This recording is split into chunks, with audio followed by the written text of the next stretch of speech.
आज ये खबर उन सनातनियों के लिए, जागरूकता के लिए है जो अपने आसपास और पड़ोस में हो रही घटनाओं पर ध्यान नहीं देते। वो बस अपने काम से काम रख रहे होते हैं और उनके बगल के घर में क्या चल रहा होता है उन्हें कुछ पता नहीं होता, और उनका पड़ोसी कब मोहन से पीटर बन जाता है उनको ये भी नहीं पता होता।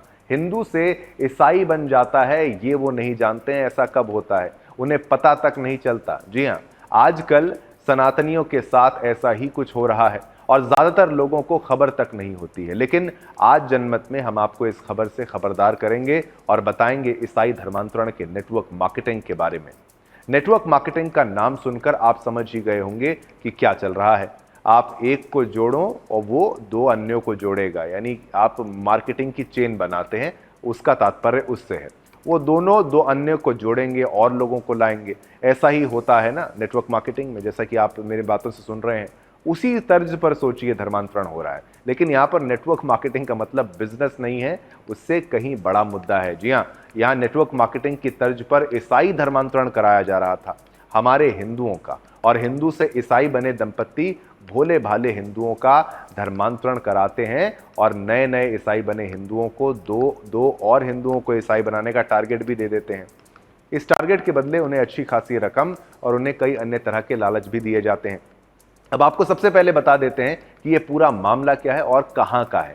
दरअसल ये मामला यूपी के मेरठ का है। सोचिए, उत्तर प्रदेश के मेरठ में सब कुछ हो रहा है, जहां कंकरखेड़ा थाना इलाके की विकास एनक्लेव कॉलोनी में केरल का बिज्जू 2 महीने पहले किराए का मकान लेकर अपने परिवार के साथ यहां रहता है।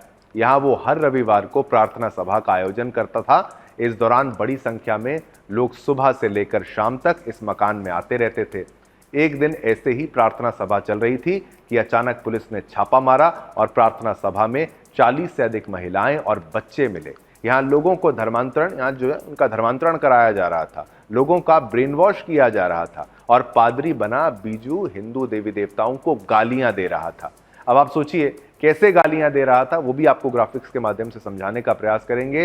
हिंदुओं का ब्रेन वॉश करता था पादरी, क्या कुछ कहता था वो आपको मैं बताता हूं उसके द्वारा क्या कुछ कहा गया था। ये लीजिए, कुर्सी पर बैठकर बिज्जू उसकी जो पत्नी देते थे प्रवचन, ये मानिए कि वो और अपनी पत्नी के साथ ये देता था प्रवचन। हिंदू धर्म के खिलाफ आम लोगों को भड़का रहा होता था, या किसी पत्नी भी भड़का रही होती थी। बिज्जू कह रहा होता था जो तुमसे प्यार करे उसको प्यार करो, ये इसकी बातें, मीठी बातों के बीच में अपना एजेंडा चलाएगा। आज करवा चौथ का दिन है, लेकिन परिवार तुमसे प्यार नहीं करता, तुम्हें परमेश्वर प्रेम करता है, इसलिए परमेश्वर की शरण में जाओ। तो इसके द्वारा ये भ्रामक चीजें बताई जाती थी, ब्रेन वॉश किया जाता था। ये कहता था तुम्हें यीशु की पूजा करनी चाहिए, पैसा क्या चीज है, तुम जो चाहोगे वो सब मिलेगा।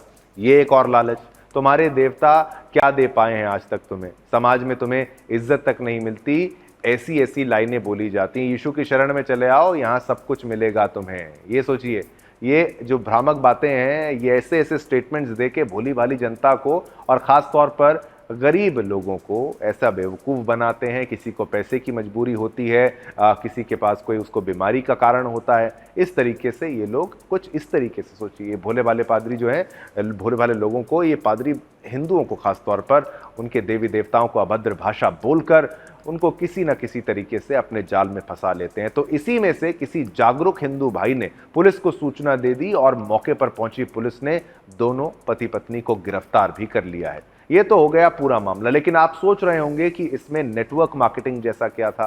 धर्मांतरण का ये खेल बहुत सुनियोजित तरीके से खेला जा रहा था। ये बिल्कुल नेटवर्क मार्केटिंग की तरह ही काम करता है। यहाँ जिस व्यक्ति का धर्मांतरण किया जाता है उसे दो अन्य लोगों को लाना होता है, उसको टारगेट दिया जाता है, उसका धर्मांतरण कराना होता है। इसके बदले में उन्हें तमाम तरह के लालच दिए जाते हैं। तो आइए वो भी देखते हैं कि ईसाई धर्मांतरण का नेटवर्क मार्केटिंग स्टाइल क्या है, उसका भी ग्राफिक्स आपके लिए हम यहाँ पर लेकर आए हैं। नेटवर्क मार्केटिंग स्टाइल में देखिए, जिस व्यक्ति का धर्मांतरण किया जाता है उसे दो अन्य लोगों का टारगेट दिया जाता है धर्मांतरण करने का। धर्मांतरण कराने के बदले में उन्हें तमाम तरह के लालच दिए जाते हैं। धर्मांतरण करने वाले परिवार के लड़का या लड़की की शादी कराई जाएगी और इसका खर्च चर्च के लोग उठाएंगे, ऐसा कहते हैं वो। आप सोचिए, धर्मांतरण करने वाले व्यक्ति या परिवार को खुद का रोजगार करने के लिए 2 से 5 लाख रुपए तक की मदद देने का वादा भी किया जाता है। बीमारियां ठीक करने के लिए पवित्र जल और झाड़ फूंक का वादा करते हैं और ऐसे बेवकूफ़ बनाते हैं। आपने देखा होगा कैसे पंजाब में तो खासतौर पर हो रहा है वो, ऐसे हवा हवा हाथ हिलाते हैं और वो हर कोई उछलने लग जाता है। यहाँ आने वाली एक महिला ने बताया कि जो कुछ हम सीखते हैं उसको आगे भी 2 लोगों को बताना और सिखाना होता है, ये टारगेट दिया जाता है। सोचिए, अगर इस तरीके से हिंदू करना शुरू कर दें तो पूरा विश्व हिंदू बन जाए, लेकिन हमारी सोच है कि हम तो मानते हैं कि सब अपने हैं, लेकिन ये इनका टारगेट रहता है नेटवर्क मार्केटिंग की तरीके से कि भाई लोगों को कन्वर्ट करना है। फिर आगे कहते हैं उन्हें परमेश्वर की कृपा और उसके चमत्कारों के बारे में बताना होता था। इस तरह से ये नेटवर्क बनता चला जाता था। एक आदमी का धर्म बदलता तो वो दूसरे आदमी को धर्मांतरण के लिए तैयार करता। उनका फोकस गरीब और महिलाओं पर होता है। इस पूरे मामले पर बीजेपी नेता अनमोल ने दावा किया कि पूछताछ में उन्हें पता चला है कि ये जो पति पत्नी है, ये पादरी पति पत्नी है, अब तक सोचिए, कोई छोटा आंकड़ा नहीं है, अब तक लगभग 300 से ज़्यादा लोगों का धर्मांतरण करा चुके हैं। पुलिस ने दोनों को गिरफ्तार कर लिया है और उन्हें जेल में डाल दिया है। स्थानीय लोगों का कहना है कि धर्मांतरण के इस गिरोह का नेटवर्क बहुत मजबूत है। आम जनता के बीच में इनके लोग मौजूद हैं। इनमें मिशनरी स्कूलों के शिक्षक भी शामिल हैं। ये शिक्षक शहर के नामी स्कूलों में बच्चों का नामांकन कराने का लालच देते हैं।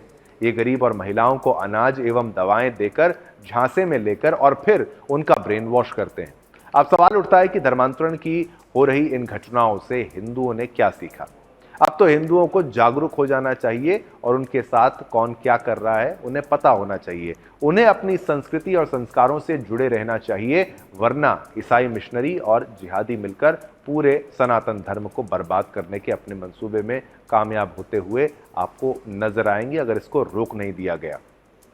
आपके आसपास भी अगर आपके इलाके में या आपको ऐसी खबर मिलती है कि कोई ऐसी चंगाई सभा की जा रही है, धर्मांतरण किया जा रहा है, कोई मुल्ला मौलवी आके किसी को लालच देता है कि भाई तुम बीमार हो या गरीब हो तो तुम ये कर लो, धर्म बदल लो, या कोई पादरी ऐसा करता है, तो उसकी रिपोर्ट करिए, अपनी सरकार को रिपोर्ट करिए, पुलिस को रिपोर्ट करिए और हिंदू संगठनों को उसके बारे में बताइए। ये बहुत कम छोटा सा योगदान आप अपने धर्म के लिए दे सकते हैं। अगर आप ये भी नहीं कर सकते फिर तो आपके लिए, आने वाली पीढ़ी के लिए ये बहुत बड़ा अन्याय आप कर रहे हैं। चलिए, इसमें क्या कुछ कहा है आयुष विक्रम सिंह एसपी सिटी मेरठ ने, वो भी आपको सुनाते हैं, बाइट सुनाते हैं, फिर उसके बाद आपको पोल में लेके चलेंगे।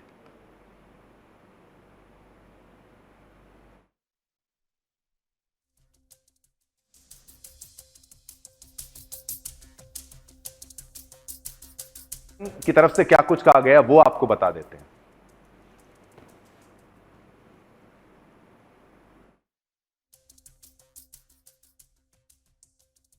भैया आज विषय ये था, ये फाजलपुर में एक विकास एनक्लेव कॉलोनी पड़ती है। यहाँ पर एक अपने मंडल अध्यक्ष अनमोल त्रिपाठी रहते हैं। उन्हें सुबह सूचना मिली कि आपके घर के बराबर में एक प्रिंस नाम के लड़के का मकान है और इस मकान में बाहर से केरल के कोई आदमी बाहर से आए हुए हैं और वो यहाँ पर अनैतिक रूप से महिलाओं को बुला करके कमरे में बंद करके कुछ ना कुछ समझाने का काम करते हैं। अनमोल त्रिपाठी जी इनके साथ पहुंचे, अपने साथियों के साथ जब वहां पहुंचे तो गेट बंद था। वहां देखा तो 20 से 30 महिलाएं लगभग वहां नीचे बैठी हैं और वो उन्हें आज बहुत सारी कथाएं पढ़ा रहा था। उससे पूछा है क्या चल, तो कि हम तो प्रेम की कथाएं पढ़ाते हैं और अपनी प्रार्थना करते हैं। किस चीज की?